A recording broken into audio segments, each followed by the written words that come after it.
لیکن وہ دیوار پھاند کر اندر آ گئے۔ آپ ڈر گئے کہ کہیں حملہ آور نہ ہو۔ اللہ تعالیٰ سورۃ صاد آیت 21 اور 22 میں فرماتے ہیں، اور کیا تجھے جھگڑا کرنے والوں کی بھی خبر ملی جبکہ وہ دیوار پھاند کر محراب میں آ گئے؟ جب یہ داؤد کے پاس پہنچے تو وہ ان سے ڈر گئے۔ وہ کہنے لگے، خوف نہ کیجیے، ہم مقدمہ کے 2 فریق ہیں، ہم میں سے ایک نے دوسرے پر زیادتی کی ہے، لہذا آپ ہمارے درمیان حق کے ساتھ فیصلہ کر دیجیے اور ناانصافی نہ کیجیے اور ہمیں سیدھی راہ بتا دیجیے۔ داؤد علیہ السلام نے فرمایا، بتاؤ تمہارا کیا مسئلہ ہے؟ ان میں سے ایک نے کہا، یہ میرا بھائی ہے، اس کے پاس 99 دمبیاں ہیں اور میرے پاس ایک ہی دمبی ہے، لیکن یہ مجھ سے کہہ رہا ہے کہ اپنی یہ ایک بھی مجھے دے دے اور مجھ پر بات میں بڑی سختی برتتا ہے۔ اس آیت کی تفسیر میں ہے کہ ایک دمبی والے بھائی نے کہا، یہ میرا بھائی بہت چالاک ہے، برے طریقے سے بات کرتا ہے، کہتا ہے کہ میری دمبیاں چرنے جاتی ہیں تو اس اپنی ایک دمبی کو بھی ان کے ساتھ بھیج دیا کرو۔ جب میری دمبی اس کی دمبیوں کے ساتھ آنے جانے لگ گئی تو اب یہ کہتا ہے کہ یہ بھی میری ہے، اب میں خالی ہاتھ ہوں۔ اس طرح میں اس کے ظلم کا نشانہ بن چکا ہوں۔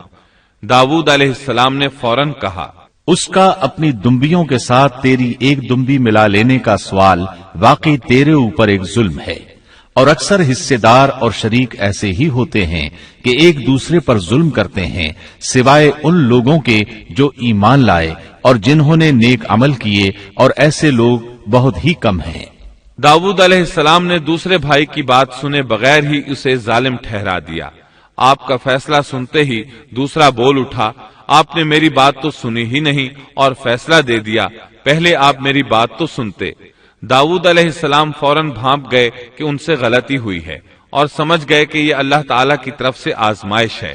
آپ نے فوراً توبہ کی، اللہ کی طرف رجوع کیا اور استغفار کرنے لگے۔ اور داؤد سمجھ گئے کہ ہم نے انہیں آزمایا ہے، پھر تو اپنے رب سے استغفار کرنے لگے اور عاجزی کرتے ہوئے سجدے میں گر پڑے اور پوری طرح رجوع کیا۔ پس ہم نے بھی ان کا وہ قصور معاف کر دیا، یقیناً وہ ہمارے نزدیک بڑے مرتبے والے اور بہت اچھے ٹھکانے والے ہیں۔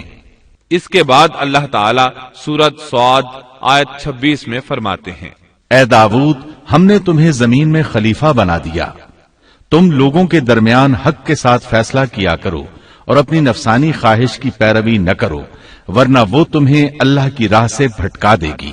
یقیناً جو لوگ اللہ کی راہ سے بھٹک جاتے ہیں ان کے لیے سخت عذاب ہے، اس لیے کہ انہوں نے حساب کے دن کو بھلا دیا ہے۔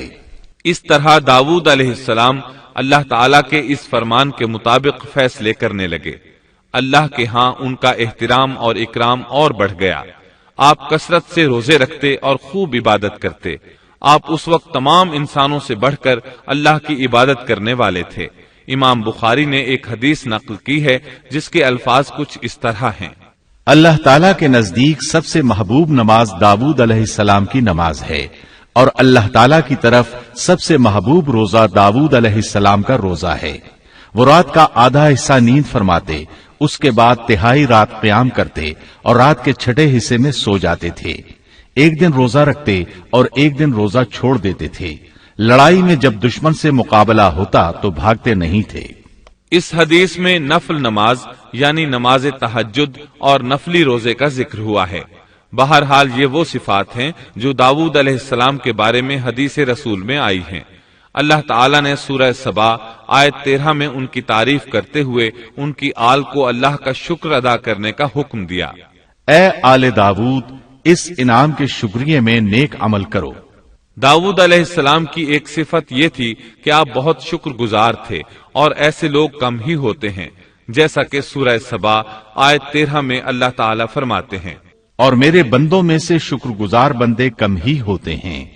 داؤد علیہ السلام میں جیسے دیگر بہت سی خوبیاں تھیں، وہاں ایک بہت عظیم خوبی یہ بھی تھی کہ وہ ایک بادشاہ ہونے کے باوجود ایک درہم بھی سلطنت کے بیت المال سے نہیں لیتے تھے۔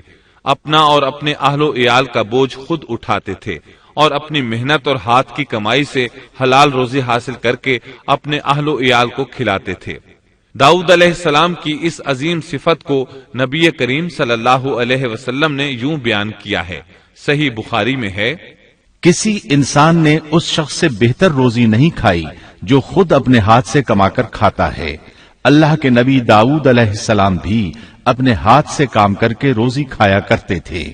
بعض مفسرین بیان کرتے ہیں کہ داؤد علیہ السلام دعا مانگا کرتے تھے کہ اے میرے اللہ، کوئی ایسی صورت پیدا کر دے کہ میرے لیے ہاتھ کی کمائی آسان ہو جائے، کیونکہ میں بیت المال پر اپنا بوجھ نہیں ڈالنا چاہتا۔ تو اللہ تعالیٰ نے آپ کی اس خواہش کو اس فضیلت کے ساتھ قبول فرمایا کہ ان کے ہاتھ میں لوہے کو موم کی طرح نرم کر دیا، جس سے وہ زرہیں بناتے اور انہیں فروخت کر کے اپنے اہل و عیال کی کفالت کرتے۔ داؤد علیہ السلام نے کتنی عمر مبارک پائی، اس میں اختلاف ہے، چنانچہ اس کے متعلق مورخین کے اقوال کے علاوہ کوئی مستند بات نہیں ملتی۔ عبداللہ بن عباس رضی اللہ عنہما فرماتے ہیں کہ داؤد علیہ السلام کی وفات ہفتے کے دن اچانک ہوئی۔